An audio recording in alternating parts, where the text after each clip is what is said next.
Wagner stops speaking after the mutiny as Putin struggles to control the story. The Defense Ministry said that after the June failure, Yevgeny Prigozhin's Wagner group quietly fell, and Vladimir Putin was most important. Rebel forces flocked to Moscow to attempt an insurgency, but the coup is stopped by mercenaries at the 11th hour. Since then, as the Russian media began to not prepare for the attack, Wagner remained silent while the Kremlin was busy changing the narrative in Putin's favor. The Russian media is trying to heal allegations about the vulnerability of security after the attack was suppressed, Defense Intelligence said. After about a week, the state began to make its behavior worse, while diminishing the importance of Wagner's director, Yevgeny Prigozhin, and the opposition.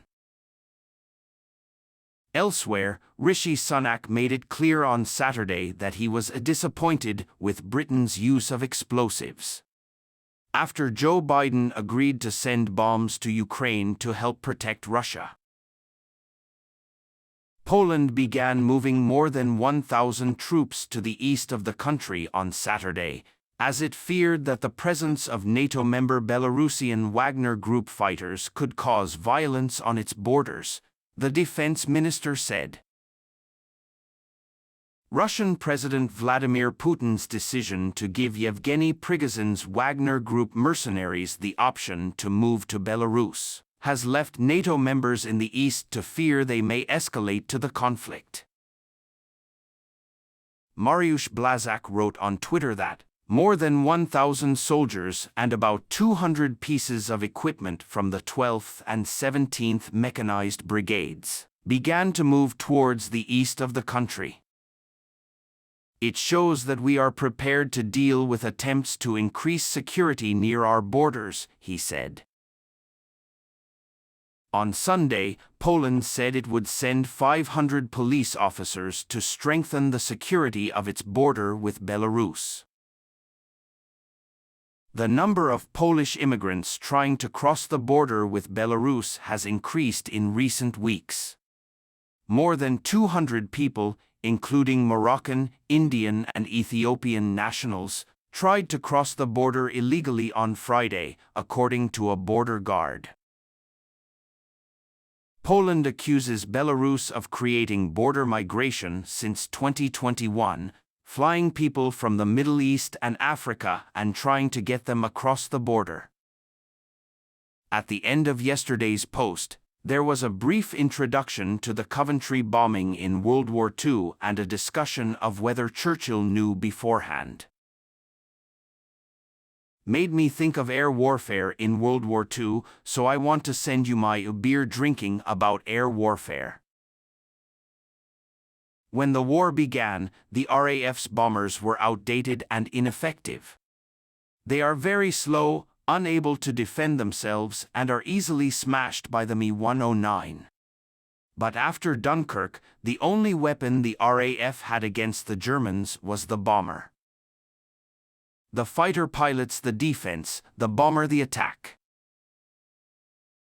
Over the next few years, the UK devoted its resources to making bigger and better bombs at the expense of other services. The Lancaster was the pinnacle of heavy strategic bombers and an aircraft they wished had been at the start of the war. Also known as Mosquito, a light rocket well suited for precision and night attacks. In the first phase of the air battle, the British fought the crappy bombers in broad daylight and suffered heavy casualties. More British officers died in the RAF than in the First World War. So they gave up and went into combat at night where survivability was pretty good, but they couldn't hit anything smaller than the city, and even then not always. Over the next few years, as the Lancers were out of order and their bomber formations grew, they began to enter the territory of German cities and developed their tactics accordingly. They practiced their craft in northern cities close to home: Hamburg, Cologne, Essen, Bochum. and gradually learn how to destroy the city. This offensive ended in the middle of 1944, and Dresden, Darmstadt, Würzburg, Hildesheim, etc. Here it is. Mosquitoes will come first and unleash flames to light the area so the next stream of bombs will know where to throw them. The first wave of heavy bombs will come and leave what they might call biscuits. These are huge explosives, and I think each lank can only carry one. Massive explosives designed to blow up the roofs of buildings and expose interiors. They will cover the city with these bombs. Each of them will make a big hole wherever they hit, and they will be scattered everywhere. After a wave of explosive bombs, it will fly over the same area and drop a large number of explosive bombs mixed with conventional bombs, not much different from real flames. Then they will start the fire, and because of their numbers, all the fewer were below, and they will not be able to put out the fire because their numbers are many. The biscuits were beaten and poured into them. Because the city centers of many German cities are old trees, they burn so well. A newer city like Berlin, made of more concrete, never had the fire that burned other cities. If the conditions are right, a fire will break out and the whole city will burn. Germany's architectural heritage was not destroyed by bombs, it was burned in the conflict resulting from the explosion. That's why you can still see the pre-war traces of the city in many cities today. The stone facade at the front survived the fire. When the British implemented their strategy, the Luftwaffe was no longer a threat, while the RAF could pick one target and destroy them all with little or no casualties. Some of the worst disasters in German cities occurred in the final months of the war, when the Nazis were blatantly defeated and even questioned about their cost to the war. But the British are faced with a dilemma. They've spent years making great weapons, and now they're just. Do not you use? So they continued to bury the city until the last week of the war. By contrast, the USAF wants to attack more military targets or rail networks /factories, and generally does not target facilities in the city.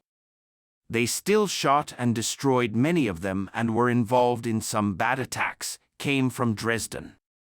However, the Yankees seem more willing to choose city factories than the British.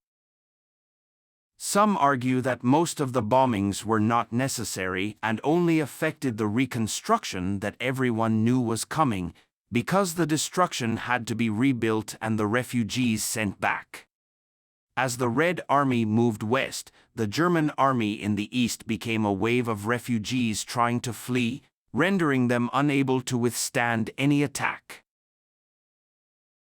Looking back, the authors I've read seem reluctant to admit that air combat, especially in the final phase, was utterly excessive and unnecessary, but looking back, it's 2020, etc.